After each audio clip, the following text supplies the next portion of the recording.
is it today that so many people think they're out of God's will? I see more people struggling with, I don't know if this is God's will for my life. Now, if I eat a red apple or a green apple, which one is God's will? Why do people struggle with that? You know, I think it takes you back to the previous verse that says, be transformed by the renewing of your mind. I think when our mind is not renewed according to understanding Him the way He truly is, then we worry about God's will. But when our mind is being renewed, when we are putting on the Bible, when we're putting on the mind of Christ, when we realize who God is, He's our Abba Father, intimate Daddy.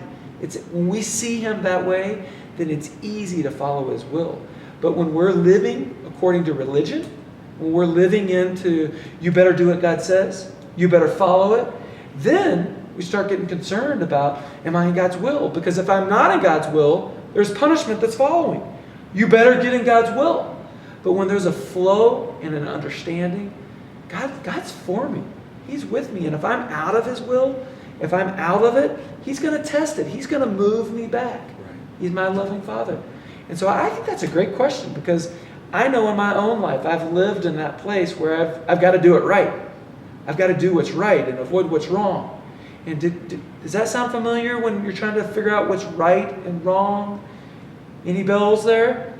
Or an exact order that will look good to the world as well as to the church, as well as to my neighbor. And the direction I'm going is this: the tree of knowledge of good and evil, right. Good and evil, where God said, don't eat of that tree, it produces death.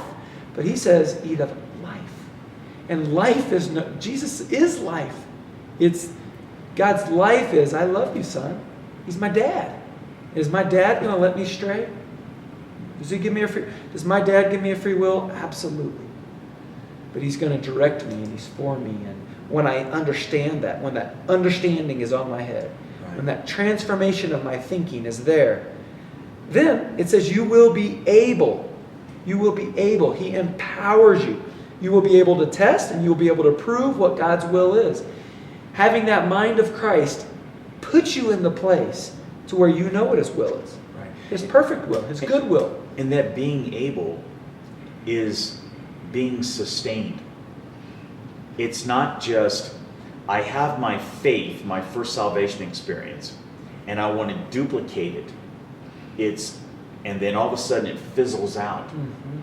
That sustaining is the transformation of your mind. Mm-hmm. And that sustaining is the fact that He is empowering us all the time. Mm-hmm. And I love that. Yeah, I love it too. I mean, I think it's the healthy picture of who our Heavenly Father is. What a powerful verse that is literally transforming.